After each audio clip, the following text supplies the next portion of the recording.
How to register to BDO Mobile Banking online. And kung first time mo sa channel na to and gusto mo pa ng mga online tutorial videos katulad nito, please click the subscribe button. Sa pag-sign up or sa pagkakaroon ng access sa BDO mobile app, hindi na kailangan pumunta sa branch. Instead, gamit lang yung phone mo, pwede ka nang mag-sign up dito. Hihingan ka ng mga information and then mag-generate ka ng username and password. So, paano to gawin? Umpisahan na natin.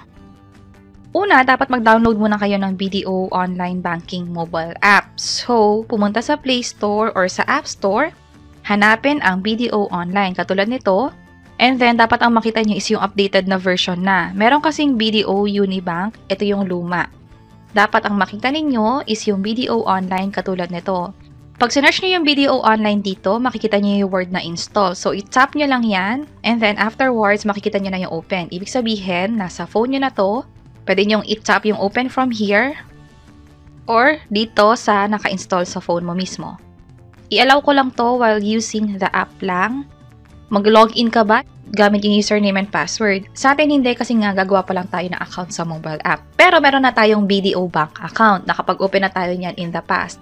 May pinakita kaming hiwalay na video tungkol dyan. Kapag meron na kasi kayong BDO bank account, doon pa lang kayo makakapag-register sa mobile app nila. Kasi yun yung ihingi information, yung bank account details mo, para makapag-proceed dito sa step. So, ang gagawin ko is sign up. Savings or checking account or credit card ba? Savings or checking tayo. I-enter ko dito yung 16-digit card number o yung account number ng debit card ninyo. Sa akin, yung card number na lang kasi yun yung nakikita ko kaagad sa ATM. And then yung birthday.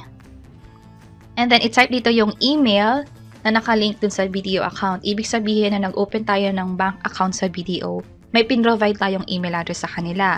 So, yun yung ilalagay natin dito.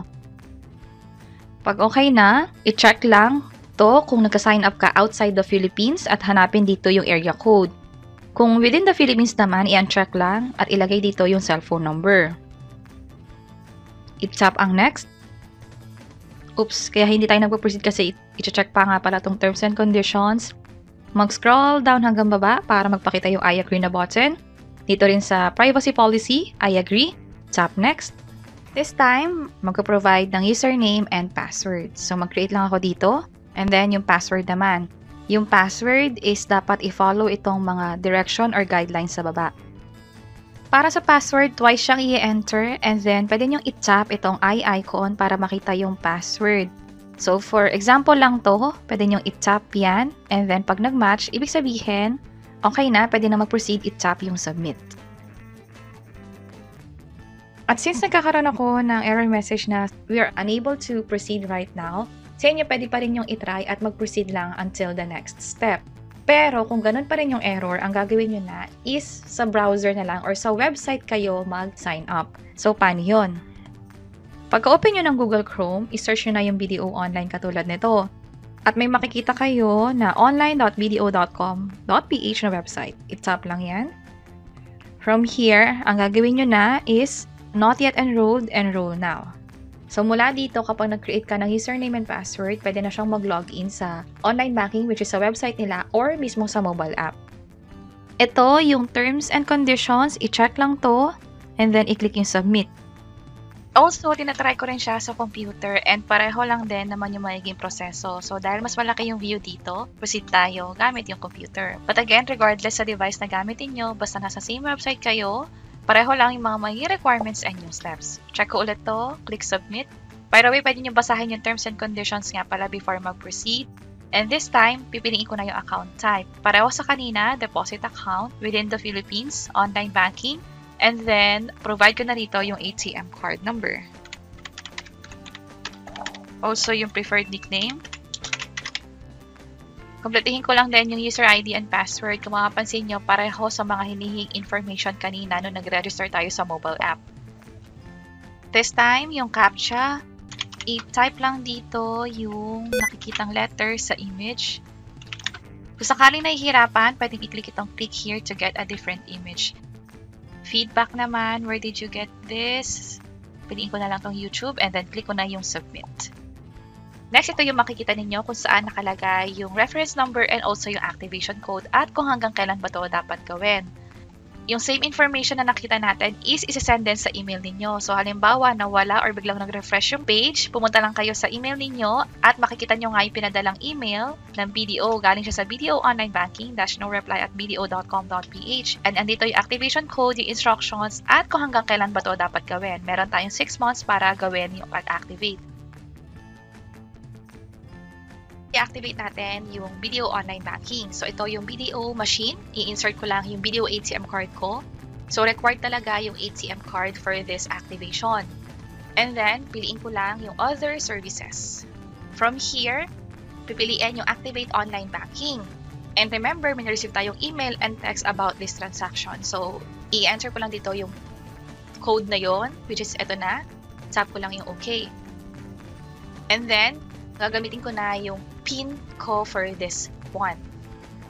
Just to confirm na ako nga talaga yung gumagawa nitong transaction.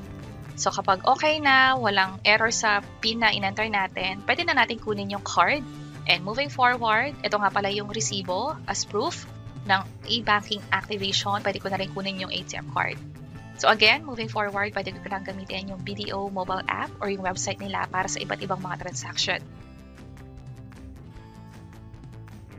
I-share ko lang na after nga i-activate, sobrang bilis lang ng mga nangyari afterwards. Halimbawa, ito nga yung email na na-receive ko, 3 PM ko siya ginawa. And then yung pag-activate ko ng online banking ko doon sa ATM machine is ginawa ko ng 7 PM. And then, after that, 9 PM or 8 PM pala, may na-receive na akong email from BDO ulit. Ang sabi dito is activated na nga or approved na yung personal online banking ko. Ibig sabihin, pwede ko na magawa sa mobile app or sa website nila yung iba't ibang mga transaction na katulad nito, which is ipakita na natin. Now, i-open ko yung BDO mobile app. Ipapakita ko lang sa inyo yung iba't ibang mga features. Makikita agad dito yung balance ninyo. Bali, nagdagdag na kasi ako ng pera dito, kaya 7,000 yung nakikita natin. Yun yung maganda, hindi mo na kailangan pumunta sa ATM para makita yung balance mo or yung transaction history mo. Sa phone lang, pwedeng-pwede. Pwede ka rin magpadala ng pera sa ibang BDO account, katulad nito, or sa ibang bangko or e-wallet. Yung mga bank is halimbawa ito, BPI, CIMB, Cebuana Lawilier Rural Bank, pwede din. Yung GCash, hanapin na lang natin. Ito siya. Also, yung sa Maya. Iba pang features is pwede kang magbayad ng bills katulad ng PLDT or yung sa kuryente, Meralco, pwede nyo hanapin yan dito. Or bumili na rin ng load. Pwedeng sa Globe, Smart, at dito na SIM card. QR, ibig sabihin kung magpapadala ka ng pera sa ibang tao, pwede mong hingin yung QR code nila or pwede kang mag-request ng perang padala sa account mo mismo. Meron din dito iba't ibang mga option pa katulad ng pag-enable ng biometrics or ng PIN, pag-update din ng profile, halimbawa babaguhin mo yung phone number mo sa app and also yung email address, pwede rin yan gawin dito. So, maraming pwedeng gawin, mapa-website man or sa BDO mobile app.